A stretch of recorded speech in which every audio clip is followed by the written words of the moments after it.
जय श्री राधे राधे।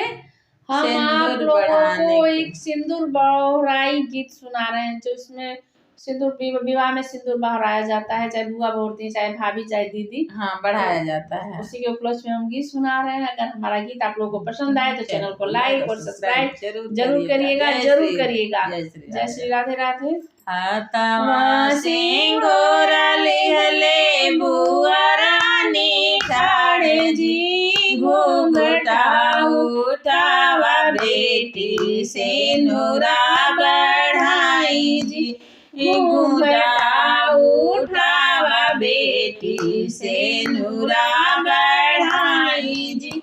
कैसे के घूंघटा उठाई मोरी बुआ जी, मड़वे में बैठल बाटे ससुर हमारे जी, मड़वे में बैठल बाटे ससुर हमारे जी। सेनुरा बढ़ाई बुआ दिहली आशीष जी, जुग जुग बाढ़े बेटी तोहरा सुहाग जी, जुग जुग बाढ़े बेटी तोहरा सुहाग जी।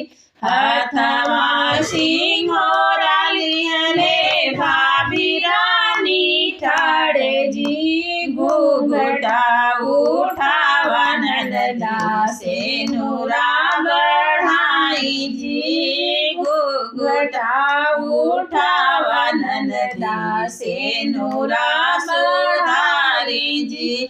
कैसे के घूंघटा उठाई मोरी भाभी जी, मड़वे में बैठल बाटे भसुरु हमार जी, मड़वे में बैठल बाटे भसुरु हमार जी। सेनुरा बढ़ाई भाभी दिहली आशीष जी, जुग जुग बाढ़े ननदी तोरा यही बात जी, जुग जुग बाढ़े ननदी तोरा यही बात जी।